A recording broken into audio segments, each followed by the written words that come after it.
Hello friends, welcome to our study channel study with RJ.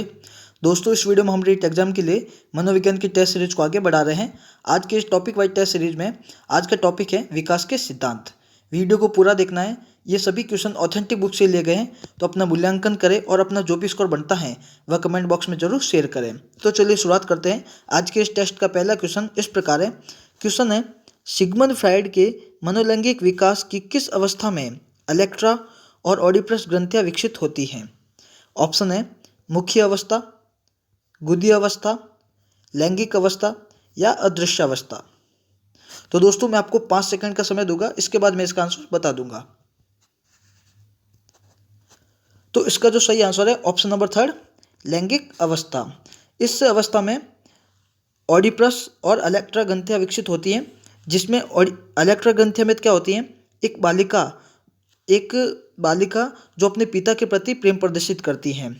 Electra ग्रंथिया में एक बालिका अपने पिता के प्रति प्रेम प्रदर्शित करती है, और ऑडिपस में होते हैं जो बालक अपनी माता के प्रति प्रेम प्रदर्शित करता है। तो ये आपको ध्यान रखना है। सिगमंड फ्राइड ने मनोलैंगिक विकास सिद्धांत दिया था, उसमें उन्होंने 5 अवस्थाएं बताई थी। पहली अवस्था तो यही है मुख्य अवस्था, दूसरी अवस्था है गुदी अवस्था, तीसरी लैंगिक अवस्था, चौथी अदृश्य अवस्था और 5वीं होती है जननेंद्रिय अवस्था। तो आप ये भी ध्यान रखें, 5वीं अवस्था कौन सी है? जननेंद्रिय अवस्था। तो आप इसमें ध्यान रखना है कि इलेक्ट्रा ग्रंथियाँ क्या होती हैं और ऑडिपस ग्रंथियाँ क्या होती हैं, और यह इस अवस्था का किस में दिया गया है सही आंसर? तो लैंगिक अवस्था। चलिए आगे देखते हैं। कोहलबर्ग के नैतिक विकास सिद्धांत की किस अवस्था में नैतिक चिंतन का आधार सामाजिक होता है? पूर्व परंपरागत स्तर, परंपरागत स्तर, पक्ष परंपरागत स्तर या सभी?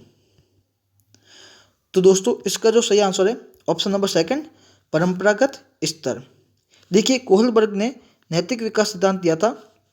इसके तहत उन्होंने तीन स्तर को 6 अवस्थाओं में बांटा था। तो ये आप ध्यान रखें, 3 स्तर को 6 अवस्थाओं में बांटा था। 3 स्तर कौन कौन से हैं? एक तो पूर्व परंपरागत स्तर, दूसरा है परंपरागत स्तर और तीसरा है पक्ष परंपरागत स्तर। तो ये भी आप ध्यान रखें कि इसको 3 स्तरों में बांटा था, उसमें भी 6 अवस्थाओं में बांटा, मतलब प्रत्येक में 2-2 अवस्थाओं में बांटा था। तो ये आपको ध्यान रखना है। चलिए आगे देखते हैं। मनोसामाजिक विकास सिद्धांत के प्रवर्तक कौन हैं? एरिक्सन, जेरोम ब्रूनर, जीन पियाजे या सिगमंड फ्राइड? तो दोस्तों, इसका जो सही आंसर है ऑप्शन नंबर 1, एरिक्सन। चलिए आगे देखते हैं। जे.एस. ब्रूनर ने संज्ञानात्मक विकास सिद्धांत की कितनी अवस्थाएं बताई हैं? 5, 6, 3 या 4? तो दोस्तों, जे.एस. ब्रूनर ने संज्ञानात्मक विकास सिद्धांत दिया था, उसमें उन्होंने 3 अवस्थाएं बताई थी। अब 3 अवस्थाएं कौन कौन सी हैं तो आप ध्यान रखें।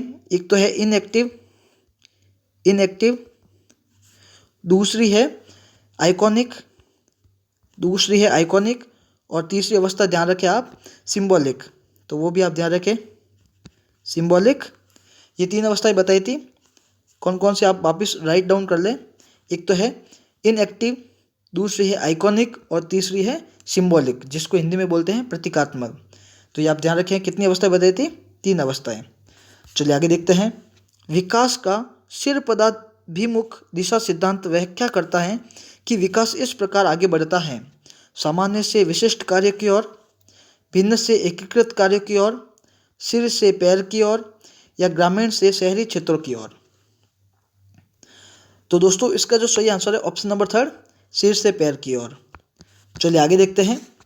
किस मनोवैज्ञानिक को नव्य फ्रायडवादी कहा जाता है? ऑप्शन है Crow and Crow, Kohlberg, Erikson या जीन पियाजे? तो दोस्तों, इसका जो सही आंसर है ऑप्शन नंबर 3, एरिक्सन। एरिक्सन को नव्य फ्रायडवादी मनोविज्ञान कहा जाता है। इन्होंने फ्रायड के सिद्धांत का काफ़ी सीमा तक उन्होंने समर्थन किया था, मनोविश्लेषणात्मक सिद्धांत का उन्होंने समर्थन किया था। लेकिन एरिक्सन ने इस सिद्धांत में काम वासना को महत्वपूर्ण न माना, मतलब काम वासना को इसमें इतना इम्पोर्टेंट नहीं माना इन्होंने, एरिक्सन ने। तो ये आपको ध्यान रखना है। चलिए आगे देखते हैं। मनोसामाजिक विकास सिद्धांत की किस अवस्था को ईमानदारी बनाम निराशा का कहा जाता है? 2, 4, 6 या 8? तो दोस्तों, मनोसामाजिक विकास सिद्धांत की किस अवस्था को ईमानदारी बनाम निराशा कहा जाता है? तो इसका जो सही आंसर है ऑप्शन नंबर 4, 8वीं अवस्था को। मनोसामाजिक विकास सिद्धांत में 8 अवस्था बताई थी, तो ये भी आपको ध्यान रखना है। इन 8 अवस्थाओं में सबसे लास्ट अवस्था थी ईमानदारी बनाम निराशा, तो ये भी आपको ध्यान रखना है। चलिए आगे देखते हैं। बालक सुनकर, देखकर, स्पर्श करके, सूंघकर इत्यादि माध्यमों से ज्ञान कौन सी अवस्था से में ग्रहण करता है? संवेदी पेशी अवस्था, पूर्व सक्रियात्मक अवस्था, मूर्त सक्रियात्मक अवस्था या औपचारिक सक्रियात्मक अवस्था? तो दोस्तों, एक बालक जो सुनकर, देखकर, स्पर्श करके, सूंघकर इत्यादि माध्यमों से ज्ञान अवस्था कौन सी अवस्था से प्राप्त करता है? तो इसका जो सही आंसर ऑप्शन नंबर ए, संवेदी पेशीय अवस्था। चलिए आगे देखते हैं। जीन पियाजे के संबंध में असत्य है। जीन पियाजे ने संज्ञानवादी सिद्धांत प्रतिपादित किया था। जीन पियाजे बाल केंद्रित शिक्षा पर बल देते थे। जीन पियाजे शिक्षण में शिक्षक की भूमिका को महत्वपूर्ण नहीं मानते थे। यह जीन पियाजे ने बुद्धि को जीव विज्ञान के स्कीमा की भांति व्यवहार करने वाला बताया। तो दोस्तों, इसमें असत्य बताना है, तो इसका जो सही आंसर है ऑप्शन नंबर 3 कि जीन पियाजे शिक्षण में शिक्षक की भूमिका को महत्वपूर्ण नहीं मानते थे। यह बिल्कुल असत्य है, जबकि जीन पियाजे शिक्षक की भूमिका को महत्वपूर्ण मानते थे। तो ये आपको ध्यान रखना है, ऑप्शन नंबर 3 इसका सही है।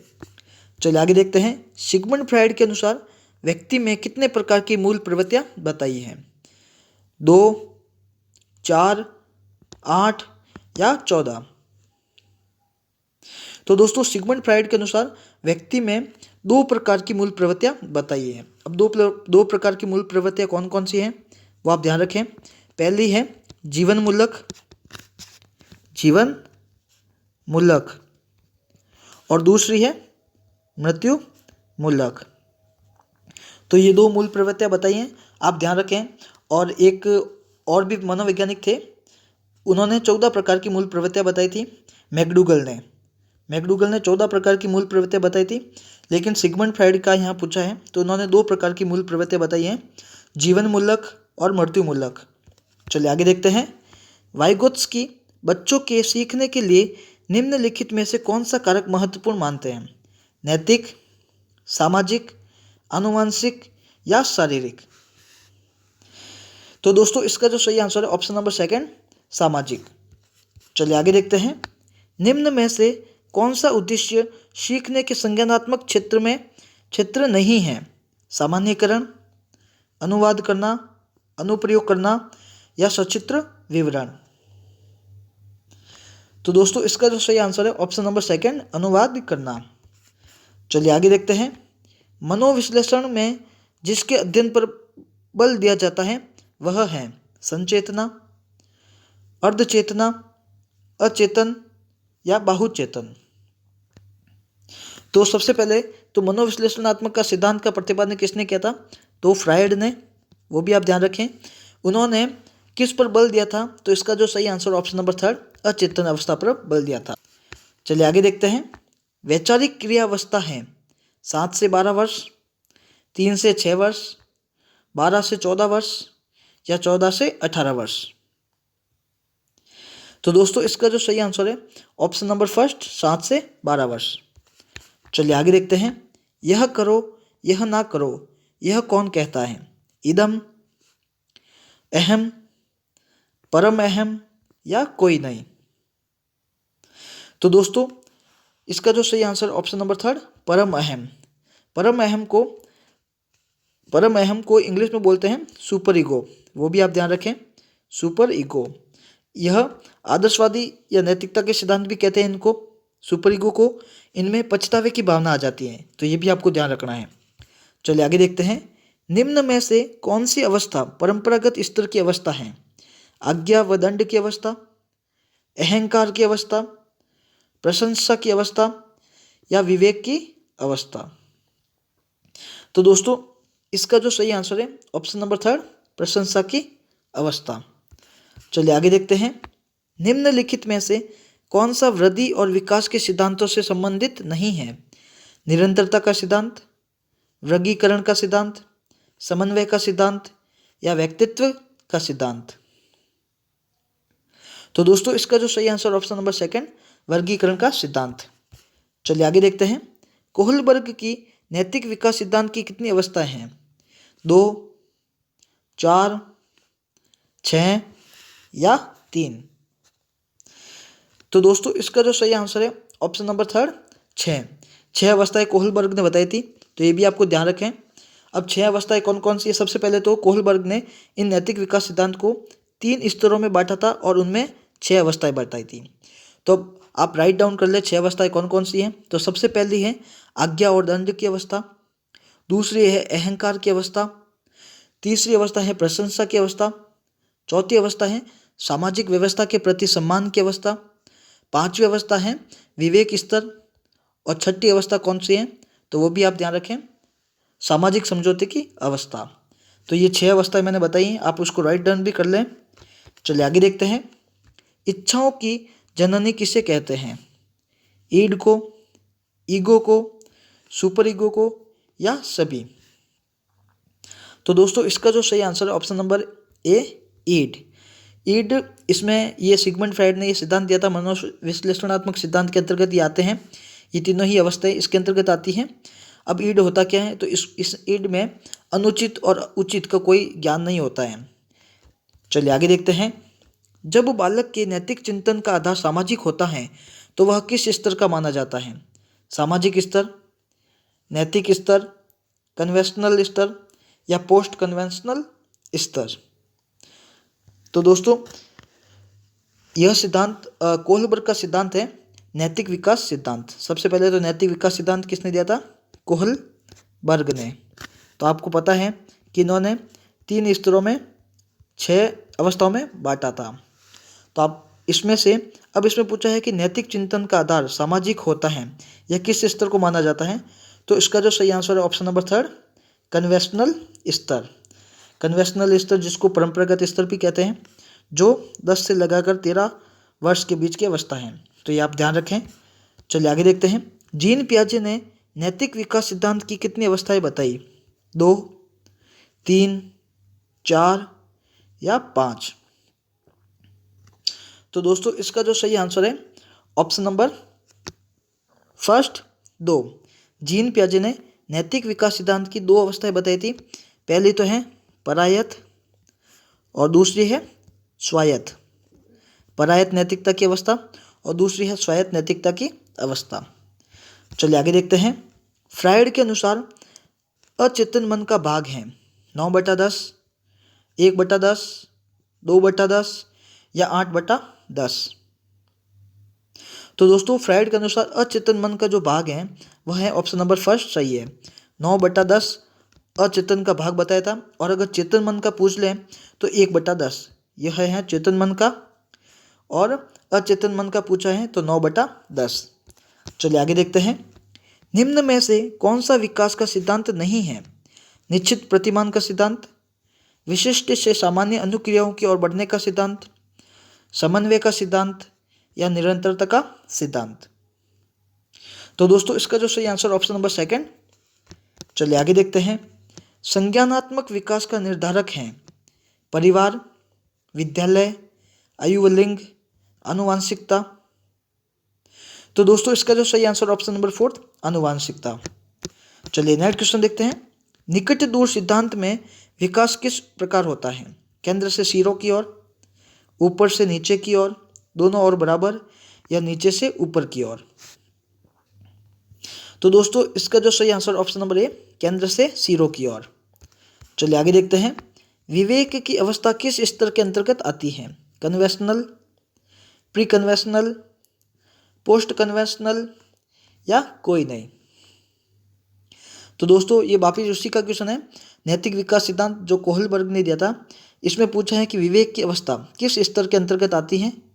तो इसका जो सही answer option number third, post conventional स्तर। इसमें विवेक की अवस्था का वर्णन है। चलिए आगे देखते हैं। फ्रायड के अनुसार व्यक्ति की अतृप्त इच्छा कौन सी है? काम वासनाएं, धन की इच्छाएं, संतान की इच्छा या सुख की इच्छा? तो दोस्तों इसका जो सही आंसर ऑप्शन नंबर ए, काम वासनाएं। चलिए आगे देखते हैं। बाल विकास का सर्वप्रथम वैज्ञानिक विवरण किसने प्रस्तुत किया? प्लेटो ने, जॉन डीवी ने, पेस्टोलॉजी ने या हल ने? तो दोस्तों इसका जो सही आंसर है ऑप्शन नंबर थर्ड, पेस्टोलॉजी। चलिए आगे देखते हैं। किसने सामाजिक निर्मितवाद के सिद्धांत पर अधिक बल दिया? पियाजे, कोहलबर्ग, वाइगोत्स्की या कोहलर? तो दोस्तों सामाजिक निर्मितवाद के सिद्धांत पर अधिक बल देने वाले मनोवैज्ञानिक थे वाइगोत्स्की। तो ये आपको ध्यान रखना है। दोस्तों आज के 30 इंपॉर्टेंट क्वेश्चन थे। अब है एक प्रैक्टिस क्वेश्चन है जो पिछले टेस्ट का क्वेश्चन है। इसका आपको कमेंट बॉक्स में बताना है इसका आंसर। क्वेश्चन है, एडोलेसेंस पुस्तक के लेखक कौन है? स्टैनले हॉल, हरलॉक, फ्रायड या स्पीयरमैन? तो दोस्तों इसका जो सही आंसर है वो आपको कमेंट बॉक्स में बताना है। और मैं एक आपको महत्वपूर्ण सूचना देना चाह रहा हूँ कि दोस्तों आज ये फर्स्ट यूनिट का लास्ट टॉपिक था। अब आज ये पहली यूनिट कंप्लीट हो जाएगी। दोस्तों अब आगे क्या करना है, क्या इसी टेस्ट सीरीज को आगे बढ़ाना है या किसी और एसएसटी या साइकोलॉजी में ही कोई और टेस्ट सीरीज चालू करने का विचार है तो आप सजेशन कर सकते हैं। और अगर आप हमारे स्टडी विद आरजे नाम से टेलीग्राम चैनल है उसको ज्वाइन कर सकते हैं जिसमें आपको पीडीएफ वगैरह मिल जाएगी। धन्यवाद।